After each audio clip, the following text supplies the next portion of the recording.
الحمد لله الحمد لله نحمده ونستعينه ونستغفره ونؤمن به ونتوكل عليه ونعوذ بالله من شرور أنفسنا ومن سيئات أعمالنا من يهده الله فلا مضل له ومن يضلله فلا هادي له ونشهد أن لا إله إلا الله وحده لا شريك له ونشهد أن سيدنا وسندنا وحبيبنا وطبيب قلوبنا ومولانا محمدا عبده ورسوله صلى الله تعالى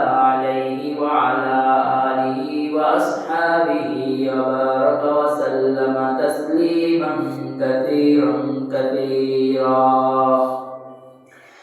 أما بعد فأعوذ بالله من الشيطان الرجيم بسم الله الرحمن الرحيم واعلموا أنما أموالكم وأولادكم فتنة وأن الله عنده أجر عظيم وقال رسول الله صلى الله عليه وسلم مروا أولادكم بالصلاة وهم أبناء 7 سنين واضربوهم عليها وهم أبناء 10 سنين وفرقوا بينهم في المضاجع أو كما قال عليه الصلاة والسلام إن الله ملائكته يصلون على النبي يا أيها الذين آمنوا صلوا عليه وسلموا تسليما اللهم صل على محمد وعلى آل محمد كما صليت على إبراهيم وعلى آل إبراهيم إنك حميد مجيد اللهم بارك على محمد وعلى آل محمد كما باركت على إبراهيم وعلى آل إبراهيم إنك حميد مجيد الحمد لله মহান আল্লাহ পাক রব্বুল আলামিনের দরবারে লাখো কোটি শুকরিয়া যে আল্লাহ পাক রব্বুল আলামিন আপনাকে আমাকে আল্লাহর ঘর মসজিদে প্রতি সপ্তাহের মতো জুমা নামাজের উদ্দেশ্যে আসা এবং বসার তৌফিক দান করেছেন সেই বিশ্ব মালিক বিশ্ব প্রতিপালকের দরবারে শুকরিয়া আদায় করি বলি আলহামদুলিল্লাহ আলহামদুলিল্লাহ। সম্মানিত হাজির, আমাদের আলোচনা গেল সপ্তাহে চলতেছিল আদর্শ সন্তান গঠনের 20টি দিক নির্দেশনা। এটার উপরে আলোচনা চলতেছিল। আমরা 8টি দিক নির্দেশনা আলোচনা করেছি। বাকি আলোচনাগুলো আল্লাহ তৌফিক দিলে এই সপ্তাহে ইনশাআল্লাহ করব। তো যে 8টা আলোচনা হয়েছে সে 8টা আমি একটু সংক্ষেপে বলি, তারপরে সামনে শুরু করব ইনশাআল্লাহ। 1 নম্বর শর্ত ছিল আদর্শ সন্তানের জন্য পিতামাতার সৎ এবং আদর্শবান হওয়া অপরিহার্য। 2 নম্বর ছিল সন্তানের জন্য আল্লাহর কাছে সব সময় দোয়া করা। 3 নম্বর ছিল শিশুদেরকে ভূত, ব্যক্তি, চোর, ডাকাত ইত্যাদির কথা বলে ভয় না দেখানো। 4 নম্বর ছিল শিশুদেরকে অন্যদের সামনে অপমান বা হেয় প্রতিপন্ন না করা। 5 নম্বর ছিল খারাপ বা কোন আপত্তিকর শব্দ তাকে সম্বোধন করে, যেমন নির্বোধ, অপদার্থ, গাধা, গরু ইত্যাদি, ছাগল বলে তাকে না ডাকা। 6 নম্বর ছিল কোন ক্ষেত্রে ভুল হলে নম্র ও ভদ্রভাবে ভুল সংশোধন করা। 7 নম্বর ছিল সন্তানের সঙ্গে সমতা রক্ষা করা। আপনি মা, আপনি বাবা, সে সন্তান, এটা সমতা রক্ষা করা। 8 নম্বর ছিল 10 বছর বয়স হলে তাদেরকে আলাদা বিছানা দেওয়া। এই 8টি আমরা আলোচনা বিস্তারিতভাবে মোটামুটি অযোগ্য জবানে আপনাদেরকে শুনেছি, আপনারা শুনছেন। এখন আমাদের সামনের আলোচনা হলো 9 নম্বর থেকে শুরু হবে। 9 নম্বরে বলা হচ্ছে তাদের নিকট দাম্পত্য জীবনের বিষয়াদি গোপন রাখা, চাই সন্তান যত ছোট হোক। যেমন অনেক সময় বাড়িতে বিশেষ করে মহিলাদেরকে দেখা যায়, সে তার কিভাবে বিবাহ হয়েছে এগুলা সন্তানের সামনে গল্প করে। আসলে এগুলা ঠিক না। মেয়ে জিজ্ঞাসা করে, মা আব্বার সাথে তোমার কিভাবে বিবাহ হয়েছে? মা সুন্দর করে বলে, আমি স্কুলে যাইতাম আর তোর বাবা অমুক তাল গাছের তলায় দাঁড়ায় থাকতো, তারপরে তো আমাদের প্রেম হয়েছে, তারপরে বিবাহ হয়েছে। এইভাবে মেয়েও চিন্তা করে প্রেম করলে সমস্যা কি, ছেলেও চিন্তা করে বাবা মা তো প্রেম করে বিয়ে করছে, তো প্রেম প্রীতি করলে সমস্যা কি। আবার এভাবে বলে, আমি ছোট ছিলাম, আমি জানি না, এদিক দিয়া বিয়ার পাত্র আসছে, তোর বাবার সাথে বিবাহ হয়ে গেছে। না, সম্পূর্ণভাবে আপনার দাম্পত্য জীবনের যে বিষয়গুলি আছে এগুলো সন্তানের সামনে কোনো সময় আলোচনা না করা, কারণ এটা জানার কোনো অধিকার সন্তানের নাই। এভাবেও বলে, অমুক মাসে তুই গর্ভে আসছো, অমুক সময় তোকে প্রসব করা হয়েছে। কোনো বেহায়া বেলাজা হলে এইভাবে সন্তানের সামনে এই কথাগুলো তুলে ধরে। এগুলা গোপন রাখা, নিজের দাম্পত্য জীবনের, মা বাবার দাম্পত্য জীবনের বিষয়াদি সন্তানের সামনে গোপন রাখা, এটা হলো 9 নম্বর।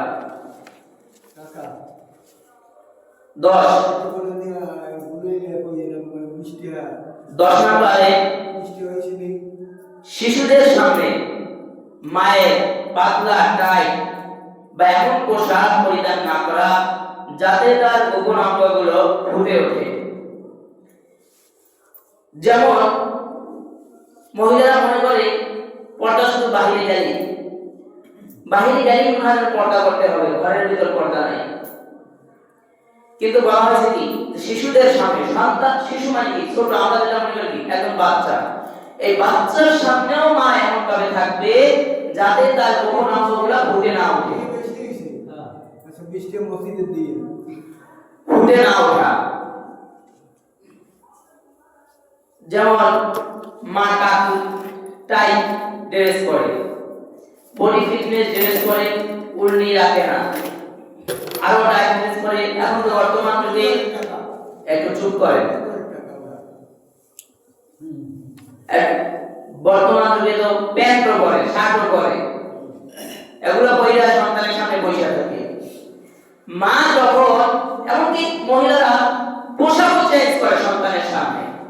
আরে এটা তো আমার মেয়ে, 6 বছর বয়স, 7 বছর বয়স, কি হয়েছে, আমারই তো সন্তান। সন্তানের সামনে পোশাক চেঞ্জ করে। যে সন্তান মাকে, যে কন্যা মাকে পোশাক চেঞ্জ করতে দেখছে, এই সন্তান কতটুকু পর্দাশীল হবে? এই কন্যা, যে মেয়েটা দেখছে যে মা আমার সামনে তার কাপড় পরিধান মানে চেঞ্জ করছে, কাপড় পাল্টাইছে, এই মেয়েটা কতটুকু পর্দাশীল হবে? এই মেয়েটা তো পর্দাশীল হবে না, বরং যেখানে যেখানে কাপড় খুলবে। কারণ কি,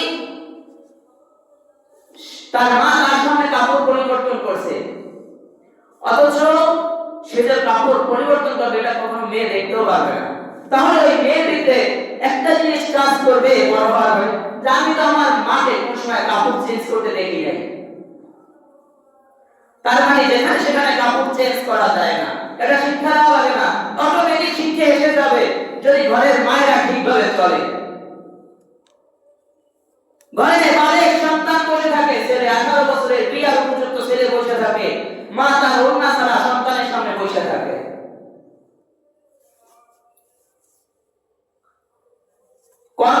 কন্যার সামনেও পাতলা টাইট ড্রেসে থাকতে পারবে না, অথচ বর্তমানে এমন সময় হয়েছে যে ছেলের সামনে বসে থাকে পাতলা ড্রেসে।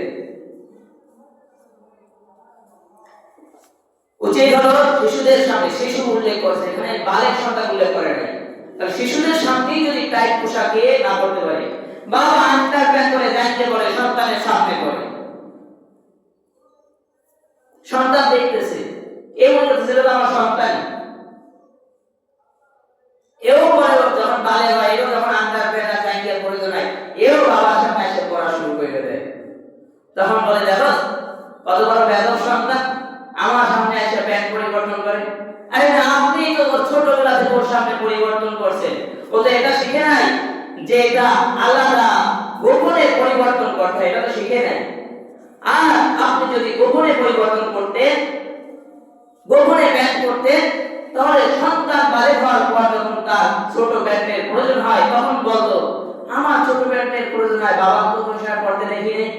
তখন সে অবশ্যই বুঝতো যে এটা একলা রুমে আলাদাভাবে পড়তে হয়, এটা কারো সামনে পড়তে হয় না, অটোমেটিক ঢুকে যেত পর্দা। এটা হলো 10 নাম্বার। 11, শিশুদেরকে অশ্লীল নোংরা ছবি বা ফিল্ম দেখা কিংবা খারাপ গল্প, উপন্যাস, ম্যাগাজিন ইত্যাদি পড়ার সুযোগ না দেওয়া। শিশু উল্লেখ করা হয়েছে, আর বালক বালিকা, বালক বালিকা এটা তো পরের কথা। শিশুদের সামনে অশ্লীল নোংরা ছবি, প্রকৃতির ছবি, কার্টুন যেটাই বলেন, এগুলো শিশুদেরকে না দেখানো। আমি গত সপ্তাহে উল্লেখ করছিলাম যে মোবাইলে কার্টুন দেখায় আর খাওয়ায়, ইহুদি খ্রিস্টানরা বাচ্চারা কার্টুন দেখে, সেজন্য বিভিন্ন এখন কার্টুনের ভিতরেও প্রকৃতি ঢুকায় দিছে। আর না, শিশুরা প্রকৃতি পায় কোথা থেকে? আমি গত সপ্তাহে বললাম না যে একটা ছেলেকে দেখছি পেঁপে ফুল নিয়ে দাঁড়াই গেছে, মেয়েকে দিবে, কই পাইছে? কার্টুনের ভিতর পাইছে। বাবা মেয়ে এক খাটের উপর বসে আর আপত্তিকর সিনেমা দেখতে থাকে, মা ছেলে এক খাটের উপর ফ্যামিলি বসা, তারপরে প্রেম প্রীতির সিনেমা নাটক দেখে, আর বলে আমার সন্তানকে, আমার কন্যাকে রাবেয়া বস্তি বানাবো, আব্দুল কাদের জিলানী বানাবো। পশ্চিম কালে সম্ভব না, বিশ্বাস তাসলিমা হওয়া ছাড়া, যতক্ষণ পর্যন্ত আপনারা পরিবর্তন না হবে। আপনি দেখেন ভালো কথা, ভালো কথা বলি, সিনেমা দেখা তো ভালো না। আপনি দেখেন সন্তানের সামনে দেখা লাগবে কিতে? অথচ এই বাবাই যদি বলা হয় ভাই আপনার সন্তানটা মসজিদে নিয়ে আসলেন না, রমজানের সময় সাহারি খাইতে উঠাইলেন না, ছোট 10-12 বছর 14 বছর বয়স, বলে ছোট মানুষ তো, ওকে রোজা রাখতে পারবে। অথচ এই বাবাই ঠিকই যখন, আমি এভাবে একটা রেকর্ড করেছি, আমার ছাত্র ছিল, ও দেখি খেলার গল্প করতেছে ছোট, পরে খেলা দেখছো কিভাবে, বলে আব্বু রাত 2টা বাজে উঠাইয়া দিছে, রাত 2টা উঠাইছে, যে বাবা সন্তানের ঘুমের নষ্ট হয় নাই, শরীর স্বাস্থ্যের ক্ষতি হয় নাই, অথচ বলে তাহাজ্জুদ পড়তে উঠালে আর সাহারি খাইতে উঠালে সন্তানের শরীর নষ্ট হবে।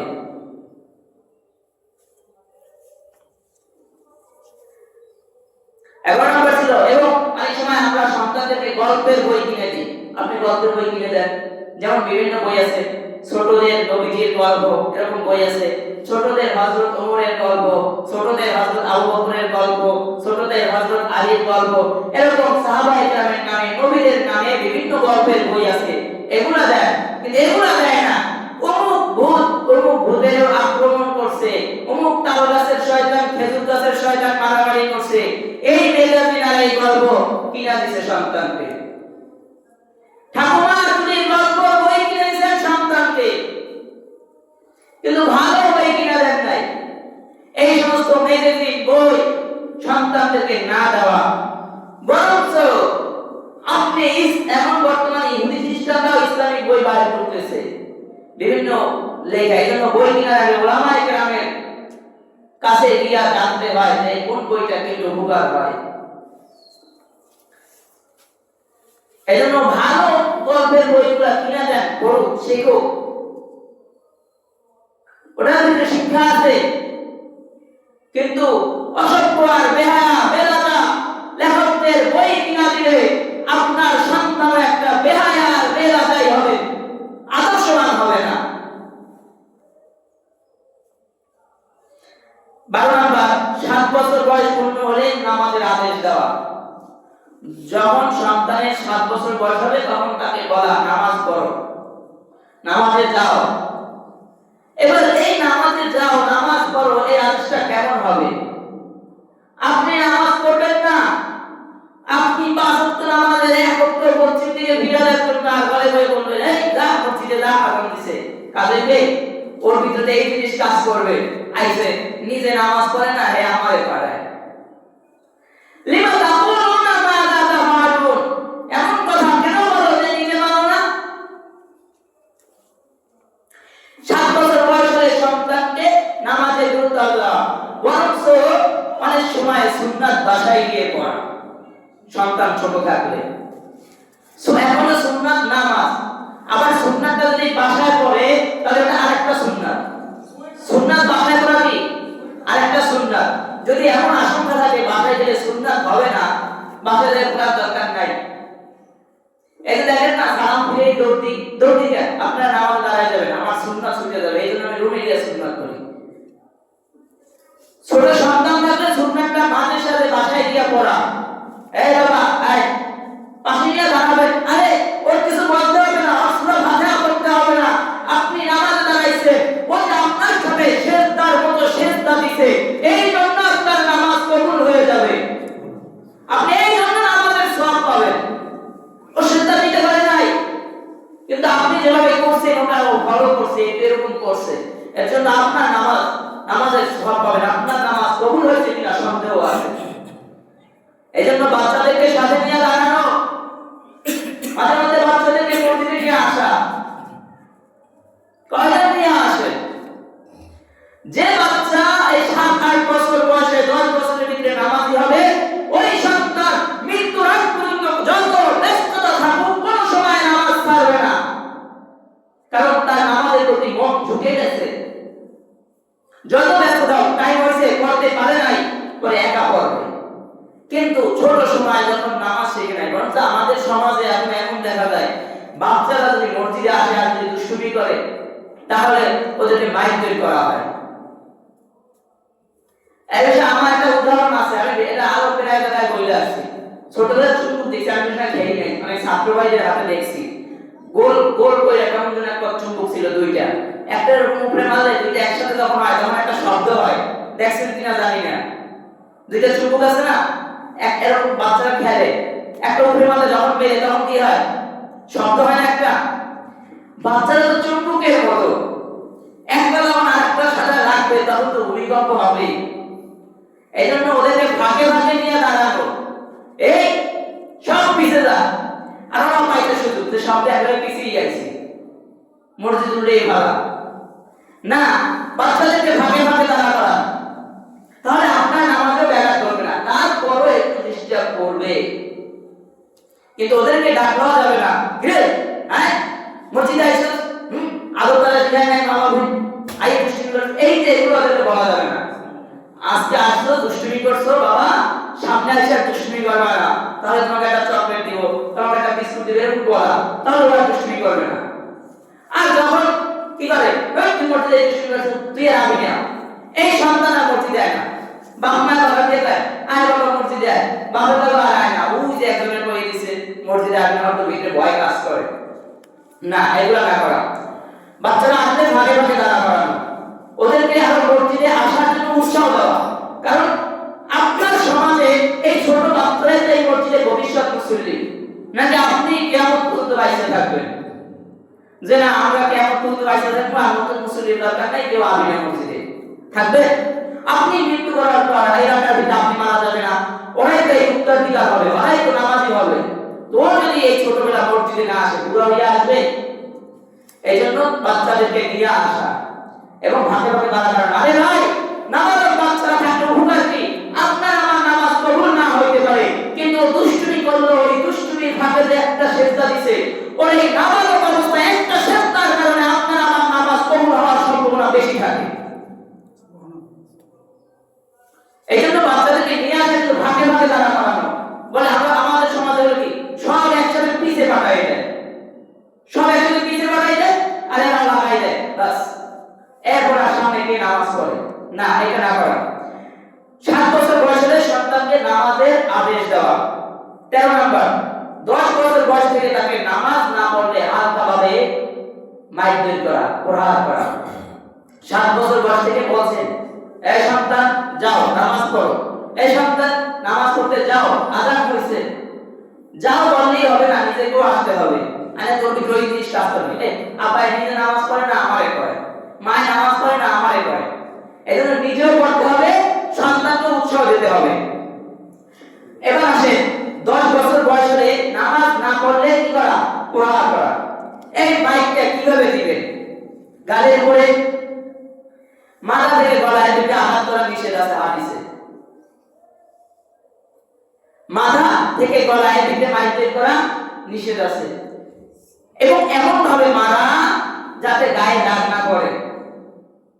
কিন্তু আমাদের যখন রাগ উঠে, রাগের সময় সন্তানকে শাসন না করা, শুধু সন্তানকে না, শিক্ষক হলে ছাত্রকেও শাসন না করা রাগের সময়, কোন সময় না, রাগের অবস্থায় শাসন না করা, এবং এই মাথা থেকে এর ভিতরে আক্রমণ না করা, আঘাত না করা। কারণ এটা আপনি আর আমি বানাই নাই, এটা আল্লাহ তাআলা নিজে নিজের কুদরতি হাত দিয়ে বানাইছে। সুবহানাল্লাহ। এইজন্য এই জায়গায় আক্রমণ করা, আঘাত করা নিষেধ আছে। থাপ্পড় একটা দিছে তো রাগ উঠছে, দুষ্টুমি করছে, ওর গাল শেষ। এই দাগ না করা, এমন ভাবে মারা যাতে ও সামান্য সময়ের জন্য ব্যথা অনুভব করে, কিন্তু একটু পরে যেন চলে যায়। এবং একটা ব্যাগ, লাঠি ঘরে টানায় রাখা, ওকে দেখানো, এক দুষ্টুমি করলে কিন্তু ওই আছে, দিব কিন্তু, এইভাবে দেখানো। কিন্তু আমরা বলি কি, থাকলে তো মাশাআল্লাহ আছি, কি রে 10 টাকা কি ঘুমাইছো গায়ে, পড়ালেখা নাই, শুরু করে দেয় একদম। মানে ও যে মানে ওরে একটা বিধান দেওয়ার জানা নেই, ওর বাইরে কি থাকে। এটা আপনি জালেমের কাতারে সাব্যস্ত হবেন। আপনার সন্তান তো আপনি কি হইছেন, মানা নিষেধ আছে, বুঝে বলা, একটু শাসনের ভয় দেখানো। তারপরে এরকম ভাবে শাসন করা, মারবে কিন্তু দাগ যেন না করে, হালকা সামান্য সময়ের জন্য ব্যথা অনুভব করবে। এবং ওকে এই বলে বুঝাতে হবে যে এই যে দুষ্টুমি করছে, এখন মারছি না। এবং অনেক সময় দেখা যায় কি, সন্তানকে মারতে থাকে, মানে এর রাগ উঠছে, খুব রাগ উঠছে, নিয়ে মারতে থাকে। সন্তান বলে, আব্বা বলছি আর করবো না, আল্লাহর দোহাই লাগি, আর করবো না। এই কথা বলে অনেক সময়।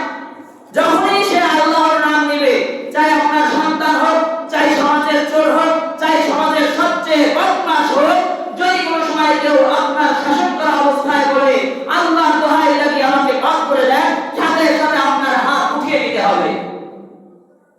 কারণ সে নাম দিতে কার? আল্লাহর। এজন্য যখন বলবে সন্তান হোক আর স্ত্রী হোক, যখনই বলবে এইবার বলছে আব্বা আল্লাহর রাস্তায় আমায় মাফ করে দেন, সাথে সাথে আপনার শাসনের লাঠি তার চরিত্রে উঠায় দিতে হবে। আর তার উপর আক্রমণ করা যাবে না, কারণ সে রহমানের নাম নিয়েছে, এবার আর তার উপর আক্রমণ করা যাবে না। এজন্য এইভাবে বেশিও শাসন না করা, এবং সামান্য শাসন করে আবার বলা, এই তুমি যে মিথ্যা বলছো, এই জন্য তোমাকে কয়টা পিটান দিছি? 2টা পিটান দিছি। এরপরে আবার দুষ্টুমি করো, তাহলে 5টা পিটান দিব কিন্তু। আর করবা? বলবে না, আর করবো না। ঠিক আছে, করলে কি 5টা মাইর খাবা। এইভাবে বলা, এইভাবে কি করা বলা। আমি আমার মাদ্রাসায় ছাত্রদেরকে মাঝে মাঝে জিজ্ঞাসা করি, বিভিন্ন মাদ্রাসায়, এই সামনের দিন পড়া না হয় কয় পিটান জানে? বল যায় ওগুলো কি দিলে 100 পিটান। তবে বলে বাচ্চারা বলে অনেক সময়, বলি একটা দেওয়ার তো তাদের জায়গা নাই, 100 টাকা আমি কোন জায়গায়। তো এরকম সন্তানকে কি করা, বেশিও না মারা, আবার বেশি জোরেও না মারা, একটু রাগ কন্ট্রোল করেন ভাই। যখন 10 বছর বয়স হয়, তখন যদি নামাজ না পড়ে, তাকে শাসনের মাধ্যমে নামাজ কি করা, শিখানো।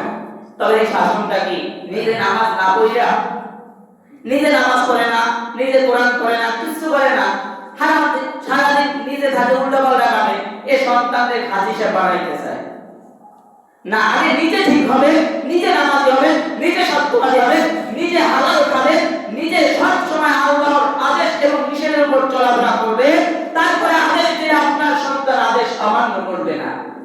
এজন্য আগে নিজে পরিবর্তন হতে হবে। 14 নাম্বার, সত্যবাদিতা, আমানতদারিতা, অন্যকে অগ্রাধিকার দেওয়া, অসহায়কে সাহায্য করা, মেহমানকে সম্মান করা ইত্যাদি উত্তম চরিত্রের প্রশিক্ষণ দেওয়া। এই প্রশিক্ষণ দিবেন কখন? সৎ হইতে শিখাবেন কখন? বড় হইলে। ছোটবেলা থেকেই শিখাতে হবে। এই তুমি জানো, এভাবে গল্প শোনানো, বাচ্চারা এভাবে শুনে গল্প। জানো একজন আল্লাহর ওলি ছিল আব্দুল কাদের জিলানী। তার মা তাকে স্বর্ণের মুদ্রা দিয়া বলছিল মিথ্যা কথা বলবা না, সে মিথ্যা কথা বলে নাই। এইভাবে বুঝাই কি করে বাচ্চারা বুঝে, এভাবে বোঝানো যে মিথ্যা বলা মহাপাপ, এইভাবে বোঝানো। তখন বাচ্চাদের ভিতরে কাজ করে। মিথ্যা বললে আল্লাহ জাহান্নামে দিবে, জাহান্নামের আগুন অনেক ভয়ানক, এইভাবে বোঝানো। বুঝে যখন ভিতরে কাজ করবে, দেখবেন যেই বাচ্চার মা বাবা বাচ্চাকে এই কথাগুলো বলে, ওরা যখন বাচ্চারা একসাথে খেলে, ওই বাচ্চা তখন করে এই মিথ্যা কথা বলবা না কিন্তু, তাহলে কিন্তু আল্লাহ তোমাকেও জাহান্নামে দিবে, বলে কিনা? কারণ ওই যার মা ওর বাবাকে এই কথা বলছে, এই জন্য বাচ্চাদেরকে এইভাবে বলা। তারপরে আমানতদারিটা শিখাবেন কিভাবে? এই বাবা ঘরে একটা জিনিস নিছে, সন্তান মোটামুটি বুঝদার, ওর কাছে নিয়ে দিবেন, এই নাও 10টা চকলেট আনছি বা 5টা বিস্কুট আনছি, ঘরের সবাইকে তুমি একটা একটা দাও। ওই এইভাবে আমানতদারিটা শিখবে। আর যদি বলে এই স্কুলে টিফিন দিছি, কই সব দিলা শেষ? হ্যাঁ, তোরটা অন্য মাসে খাই কিভাবে? অন্য এক ভাই গরিব মানুষের সন্তান, সে টিফিন আনতে পারে নাই, ক্ষুধার কারণে, বা ছোট মানুষ তো লোভ সামলাতে পারে নাই, ওর ব্যাগ থেকে নিয়ে খাইয়েই ফেলাইছে। আরে টাকাটা কোথা থেকে আসে? তোর টিফিন প্রত্যেকদিন মাসে খাই কিভাবে? এইগুলা বলি কিনা? না, এইগুলা না বইলা সন্তানকে টিফিন দিয়া বরঞ্চ পাল্লা একটা বেশি দিয়ে দেওয়া। যা আপু তুমি তো এখন স্কুলে যাবা, তুমি দেখবা তোমার পাশের কোন ভাই টিফিন আনে নাই, তাকে এইটা দিবা। একটা গেছে আমাকে শিক্ষা দেওয়া যে বাবা তোমাকে একটা দিছি, কিন্তু যদি কেউ স্কুলে এমন থাকে, তোমার মাদ্রাসায় কেউ এমন থাকে যে টিফিন আনে নাই, তাকে অর্ধেক দিবা, তুমি অর্ধেক খাওয়া। এইভাবে শিক্ষা দেওয়া, এগুলো শিক্ষা দেওয়া। কিন্তু আমরা কি করি? আরে হ্যাঁ করে দিছি, তুই না খাইয়া ঘরে খাওয়া দিলেন, হ্যাঁ টাকাটা আসে কোথা থেকে? মানে ও কি বুঝে আর কি কইতে আছে? এগুলো না করা, বরং এইটা বলা যে তুমি অর্ধেক খাওয়া, অন্যকে অর্ধেক দিবা। নাই বলে, কিন্তু একদিন কি হয়েছে, সেই জন্য সন্তানকে এই জন্য এরকম শাসন না করা। অন্যকে অগ্রাধিকার দেওয়া, ভাষায় অন্যকে অগ্রাধিকার দেওয়ার ক্ষেত্রে আমরা যেটা করি, কিছু মা বাবা আছে, কথা আছে না, চোরের মায়ের বড় গলা, একটা কথা বলি না আমরা, চোরের মায়ের বড় গলা। মানে কারণ আমার সন্তান দোষ করছে, সমাজে যদি 2টা সন্তান একত্রে খেলতে যায়, আমার সন্তান কি করছে? দোষ করছে, আগে একটা মারছে, এরপরে ওই পাল্টা উনি আর একটা মারছে, এরপরে এই কাইতে বাসায় গেছে, আমারে মারছে, এ আইছে, এই আপনি আপনার সন্তান দেখে রাখতে পারেন না, আমার সন্তানের হাতছে, আর এই খুব শাসন কর্তা, এই সাথে সাথে মাসুসটা ওদের হাত দিলা না। এই অন্য মানুষও যখন বিচার দিবে, বা বাচ্চারা একসাথে খেলছে, অন্য বাচ্চাও যখন আপনার বাচ্চার নামে বিচার দিবে, তখন এইভাবে না করা যে আমার বাচ্চা মারছে না, এটা না, বরঞ্চ সত্য যাচাই করা। অনেকে আছে নিজের সন্তানকে তখন মার শুরু করে, আবার অনেকে আছে যে না নিজের সন্তান, আবার নিজের সন্তানকে দোষ করে আসে, এইটাকে ঢাকার জন্য উল্টা লাফায়া পড়ে, ঝগড়া সৃষ্টি করে। না, হ্যাঁ আপনি নালিশ নিয়ে আসছেন, আমি সত্যটা যাচাই করি, তারপরে উপযুক্ত একটা বিচার হবে, এরকম একটা কথা বলা, বা ওকে শাসন করবো। তারপর সত্য অনেক সময় দেখা যায় মা বাবা বেশি রাগী হলে সবসময় শাসন করে, বাইরে থেকে বিচার আসছে, ও দোষ করে নাই, ওর উপরে দোষ চাপাই দিছে, ও আর কথা বলতে পারে না। ও যখন বলতে নেয় যে আমি করি না এটা, ওই যে বাবা খুব বড় শাসক না বাবা, ও তো ওই রায় দিছে, আর কথা বলতে পারে না। এজন্য আপনার সন্তান বদ মেজাজি হবে। মা বাবা সন্তানের সামনে ঝগড়া না করা, সন্তানকে সারাদিন বকাঝকা না করা, এই যে প্রচেষ্টা এনে যা ওনে যা, এরকম প্রচেষ্টা এরকম কর, এগুলো না করা, তাহলে সন্তান বদ মেজাজি হয়। বর্তমান সন্তান তাদের বদ মেজাজি বেশি রাগ দেখায়। তার কারণ কি? তার কারণ হলো লেখাপড়া থেকেই মা মোবাইল টিপতে সমস্যা হওয়ার কারণে সবসময় সন্তানের সাথে চিল্লাচিল্লি করে। আগে একটা জামানা ছিল, সন্তান ছোট থাকলে কোলে নিয়ে খাবার খাওয়াইছে ঘরে বসে বসে, আর এখন সন্তানকে লালন পালন করার সময় পায় না মোবাইল টিভির কারণে, সন্তানকে দুধ দেয় না ঠিক মতো, এবং অন্যকে অগ্রাধিকার দেওয়া এবং অসহায়কে সাহায্য করা।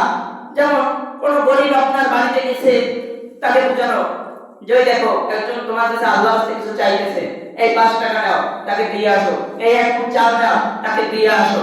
সে বুঝবে 10 টাকা সাহায্য করা। মসজিদে নিয়ে আসছে, হাতে 10 টাকা দিয়ে বলবে বাবা এই 10 টাকা মসজিদে দাও। গাড়িতে যাইতেছে, কোন অসহায় মানুষ বইরা রয়েছে, বাবা এই 5 টাকা নাও, এই টাকায় দাও। সন্তানের হাত দিয়া তারপরে দেওয়া। তখন আপনার সন্তান এটা শিখবে যে অসহায়কে এভাবে সাহায্য করতে হয়।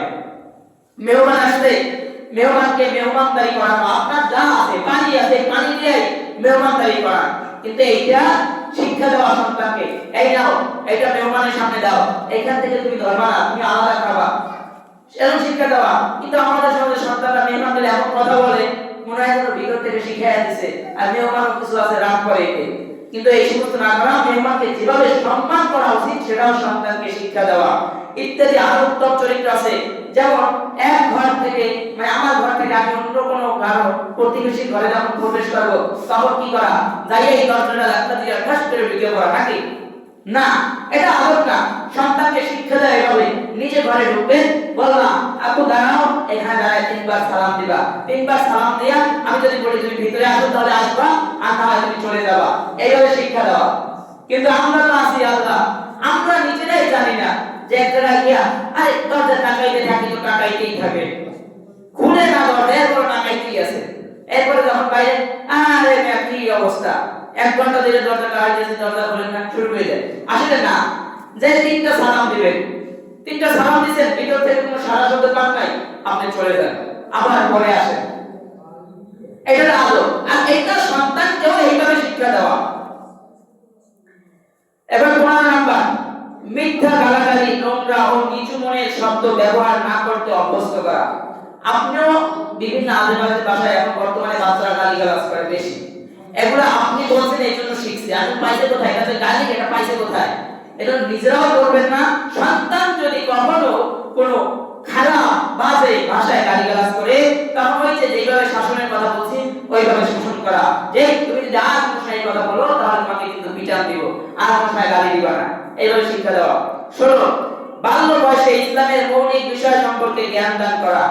ঈমান, যেমন বয়স হওয়ার আগে, বুড়া হওয়ার পর না, যখন একটা বয়স থাকে ওই বয়সের সময় তাকে কোরআন পড়া শেখানো, কিভাবে নামাজ পড়তে হবে নামাজ পড়া শেখানো, কিভাবে রোজা রাখতে হয় এটা শেখানো। কিন্তু আমরা বলি কি ছোট না, তাকে ওই সময় শিখিয়ে রাখতে হবে ইসলামের যে মূল বিষয়গুলো আছে, 5 ওয়াক্ত নামাজ, কোরআন পড়া, প্রয়োজনীয় দোয়া, যেমন ঘুম যাইতে এই দোয়া পড়া, ঘুম থেকে উঠে এই দোয়া পড়া, খানা খাওয়ার শুরুতে এই দোয়া পড়া, খানা খাওয়া শেষে এই দোয়া পড়া, খানা খাওয়ার শুরুতে দোয়া ভুলে গেলে মাঝখানে এই দোয়া পড়া, ইস্তেঞ্জায় যাইতে এই দোয়া পড়া, ইস্তেঞ্জায় এই পা দিয়ে প্রবেশ করতে হয়, বাম পা দিয়ে বের হতে, ডান পা দিয়ে বের হতে হয়, মসজিদে ডান পা দিয়ে প্রবেশ করতে হয়, মসজিদ থেকে বাম পা দিয়ে বের করতে হয়, মসজিদে প্রবেশের দোয়া, ঘরে প্রবেশের দোয়া, এই বিভিন্ন মৌলিক যে দোয়াগুলো আছে আপনি যা বানান এগুলো আগে শিক্ষা দেওয়া সন্তানকে, এবং বিশুদ্ধভাবে কোরআন শেখানো। এরপরে 17 নাম্বার, অন্যের অধিকার সম্পর্কে তাকে সচেতন করা। যেমন অন্যের অধিকার বলতে ইনি তোমার পিতা, ইনি তোমার দাদা, ইনি তোমার নানা, তোমার পিতা তোমার কাছে এই অধিকার রাখে, তাকে সবসময় এইভাবে তার সাথে ব্যবহার করতে হবে, যেটা আপনারা সবাই বুঝেন, এটা ভাঙাই বলার সময় নাই। তোমার দাদা তোমার কাছ থেকে এই ব্যবহার পাবে, তোমার নানা তোমার কাছ থেকে এই ব্যবহার পাবে, এই সম্মান পাবে, তোমার মা তোমার কাছে এই সম্মান পাবে, তোমার কাছ থেকে এই ব্যবহারটা পাবে, এইভাবে সব শেখানো। তারপরে তোমার বড় ভাই, বিশেষ করে ভাই ভিতরে বাদাবাদি কাটাকাটি, কারণ কি ওই যে ভাইয়ের অধিকার শিখায় নাই, এই জন্য বাবা আমছে তো সম্পত্তি লয়ে মারামারি করে বড় ভাই সব হয়ে গেছে, ছোট ভাই সব হয়ে গেছে। না, তাকে অধিকার শেখানো, প্রয়োজনে তাকে ছোটবেলা থেকে এইভাবে শেখানো, কিছু কিনে দিয়ে বলা উচিত এই নাও এইটা তোমরা 3 ভাই বোনে ভাগ করে খাবা, সমান ভাগ করে খাবা, এইভাবে দেওয়া। বরং প্রয়োজনে তুমি না খেলেও তোমার 2 ভাই বোনকে দিবা, এইভাবে যখন শিক্ষা দিবে তখন ও অধিকার সচেতন থাকবে, তখন আর এই মরালার সামনে রেখা সম্পত্তি নিয়ে মারামারি করবে না। এই জন্য অধিকার, যে যতটুকু অধিকার পাবে আত্মীয় স্বজন বন্ধু বান্ধব এগুলো শেখানো, কে কি ব্যবহার পাবে এগুলো শেখানো। 18 নাম্বার, সামাজিকতা শিক্ষা দেওয়া। যেমন সালাম দেওয়া, বৈঠক বসার ভদ্রতা, মানুষের সঙ্গে কথা বলার ভদ্রতা, কারো বাড়িতে প্রবেশ, যেটা আগে বলছি,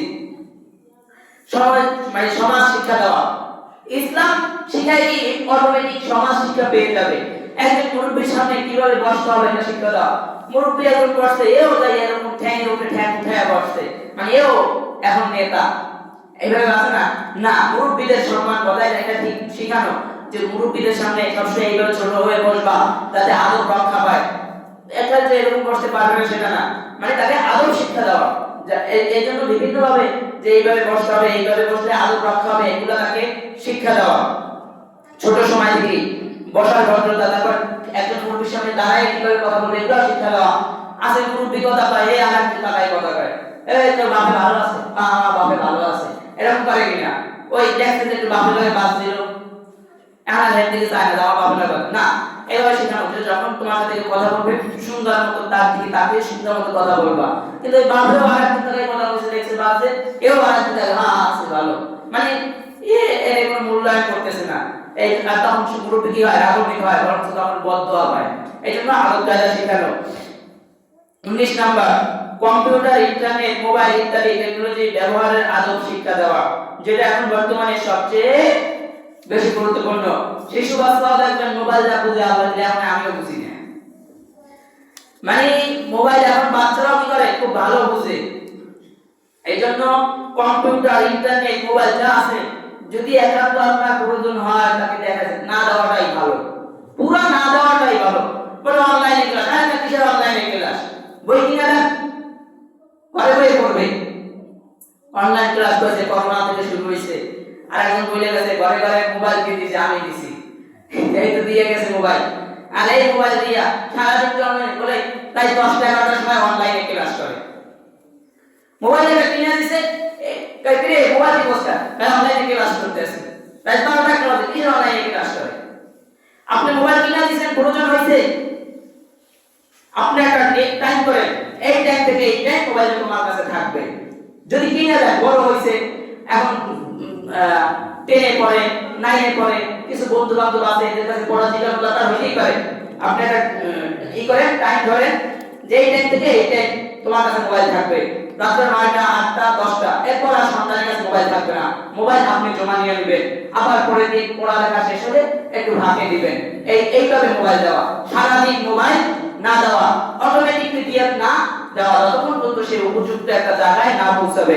নাম্বার 20, সর্বদা ভয় ভীতি প্রদর্শন না করে তাদের সঙ্গে বন্ধুত্বপূর্ণ আন্তরিক সম্পর্ক গড়ে তোলা, যাতে তারা তাদের যে কোনো বিষয় পিতামাতাকে বলতে পারে।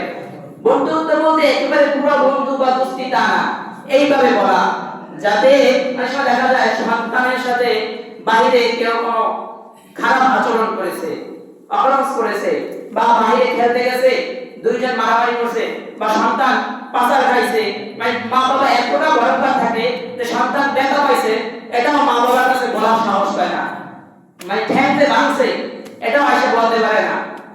এই জন্য এইভাবে না করা, এইভাবে সমতা রাখা, যাতে আপনার সন্তান বাইরে অ্যাক্সিডেন্ট করছে বা বাইরে একটা কেউ কটু কথা বলছে, খারাপ কথা বলছে, বা কেউ বাজে আচরণ করছে, বা কোনো একটা খারাপ দিকে ইঙ্গিত দিতে, আপনার সন্তান যেন সেটা এসে আপনাকে নির্দ্বিধায় বলতে পারে।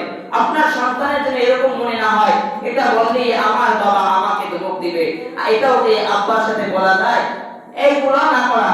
এজন্য যাতে সে তার পুরোপুরি সকল সমস্যা বলতে পারে, উপযুক্ত বয়স হলে যেন আপনার সাথে আপনার সন্তান বিবাহের কথাও বলতে পারে, কারণ সব বলতে পারছে, যখন টাকা লাগলে সব বলতে পারছে, বিবাহের কথা বলতে পারে না। বর্তমানে একটা ডায়লগ আছে, বিয়ের বয়স হওয়ার পরে বলে নাক চাপ দিলে দুধ পরে, এই কি বিয়ে করবে না, বরং যে এইভাবে বিয়ে হওয়া, যখন তার বিয়ের বয়স হবে সে যখন এইটাও বলতে পারে আব্বা আমার বিয়ে করার প্রয়োজন, আপনি আমার বিবাহের ব্যবস্থা করেন। বাংলা সন্তান যেন মাকে বলতে পারে মা আমার বিবাহের প্রয়োজন, বাসা থেকে আমার বিয়ের ব্যবস্থা করেন। এভাবে তাদের সাথে ফ্রি থাকা, কিন্তু ভুল ফ্রি না হওয়া, যাতে সে সব মানে আপনাদের মা বাবা সেই মূল্য না পান সেইটা না, তাদের সাথে এইভাবে ফ্রি থাকা, কোনো খারাপ আচরণ হলে, কোনো খারাপ ইঙ্গিত হলে সেজন্য সেটা বলতে পারে। এই জন্য সব দিকে খেয়াল রেখে সন্তানদেরকে ঠিক রাখা, এবং বাহিরে সন্তান যখন কোনো সময় দোষ করে তাকে প্রাধান্য না দেওয়া, এবং যে গালি দিচ্ছে তাকেও প্রাধান্য না দেওয়া, এভাবে বলা যে দাদা বিষয়টা সব সময় যে বিচার আসতে আমার সন্তানকে শাসন করবো সেটা না, সব সময়ের জন্য এইভাবে বলবেন, জিনিসটা আগে যাচাই করি, তারপরে সঠিক বিচার হবে। এইভাবে সন্তানদেরকে লালন পালন করা, তাহলে ইনশাআল্লাহ আশা করা যায় প্রত্যেকটা ঘরে আদর্শবান সন্তান গড়ে উঠবে। আল্লাহ তাআলা যে কথাগুলো বলা হয়েছে এর উপরে আমাদেরকে আমল করার তৌফিক দান করুন, বলুন আমিন। আমিন। দাওয়ানা আলহামদুলিল্লাহি রাব্বিল আলামিন।